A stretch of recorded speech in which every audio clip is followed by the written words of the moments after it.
পুরুষ ওরে সাদিক মিয়া, এরকম একটা গান ছিল, খুবই ভাইরাল হয়েছে, খুবই জনপ্রিয়। বাট গুপ্ত বলেন আর সুপ্ত বলেন, যেভাবে যে নামেই বলেন, তিনি কিন্তু ঢাকা ইউনিভার্সিটির নির্বাচিত ভিপি অর্থাৎ সাদিক কায়েম। রাজনীতিতে একটা বর্ণাঢ্য ক্যারিয়ার আছে সাদিক কায়েমের।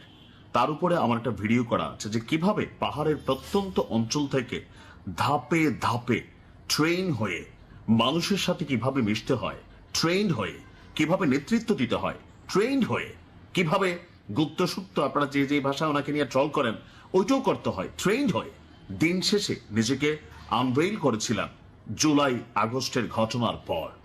এরপরই আমরা তাকে দেখলাম যে ঢাকা ইউনিভার্সিটির ভিপি হিসাবে ছাত্র যারা তাকে নির্বাচিত করেছে। তো সেই সাদিক কায়েম তিনি কি রাজনীতি থেকে ছিটকে গেলেন, ছটকে পড়লেন? না, এবার তিনি যেই জায়গাটাতে বসতে যাচ্ছেন, এবং আমি বিশ্বাস করি যে অন্য আসনগুলোর রেজাল্ট কি হবে জানি না, তবে এই আসনে সবচেয়ে বেশি পরিশ্রম করবে বিএনপি এবং সবচেয়ে বেশি পরিশ্রম করবে জামাত ইসলাম। কারণ এই আসনটা সারা বাংলাদেশের জন্য খুবই গুরুত্বপূর্ণ রাজনৈতিক পয়েন্ট অফ ভিউ থেকে। অর্থাৎ ঢাকা দক্ষিণ সিটি কর্পোরেশনের মেয়র প্রার্থী হিসাবে ভিপি সাদিক কায়েমের নাম চূড়ান্ত করেছে বাংলাদেশ জামাত ইসলাম। ভাবা যায় এত বড় গুরুত্বপূর্ণ একটা পদে ভিপি সাদিক কায়েমের নাম ঘোষণা করার অর্থটা কি? আর রাজধানী ঢাকা, উত্তর সিটি কর্পোরেশন, দক্ষিণ সিটি কর্পোরেশন। তো উত্তরেও জামাত তাদের প্রার্থী দিয়েছে। ওই প্রার্থীর নাম হচ্ছে যে মহানগর উত্তর শাখার আমির সেলিম উদ্দিন, তিনি আছেন ঢাকা উত্তর সিটি কর্পোরেশনের সম্ভাব্য মেয়র প্রার্থী। আর অন্যদিকে ঢাকা দক্ষিণ সিটি কর্পোরেশনের সম্ভাব্য প্রার্থী হিসাবে আপনার ভিপি সাদিক কায়েমের নাম চূড়ান্ত হয়েছে। দর্শক, আর অল্প কিছুদিন পর আপনার সিটি কর্পোরেশন নির্বাচনগুলো হতে যাচ্ছে।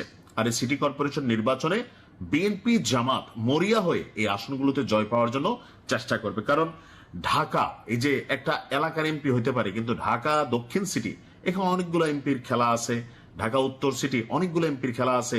বাট সকল নগর প্রশাসক বা পিতা, নগর পিতা যেটাই বলা হয়, এটা কিন্তু কে?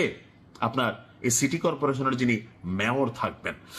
তো অলরেডি দলীয় সূত্র বলছে যে সব সম্ভাব্য প্রার্থী ইতিমধ্যে নিজ নিজ এলাকায় সামাজিক, জনকল্যাণমূলক এবং গণসংযোগমূলক কার্যক্রমে সক্রিয় রয়েছেন। ইতিমধ্যে সাদিক কায়েমকে গেল কয়েকদিন যাবৎ ঢাকা দক্ষিণের বিভিন্ন জায়গায় তার বিভিন্ন ধরনের কর্মসূচি, গণসংযোগের দৃশ্যও কিন্তু অনেকের চোখে পড়েছে। আর জাতীয় নির্বাচনের পর থেকেই ঢাকা উত্তর সিটিতে সেলিম উদ্দিন নিয়মিত মাঠ পর্যায়ে কাজ করেছেন।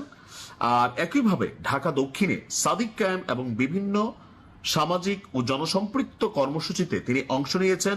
বেশ কিছু তাদের যে টিম আছে জামাত ইসলামের রুট লেভেলে, তারা জামাতের প্রার্থী সাদিক কায়েমের জন্য কাজ করে যাচ্ছেন।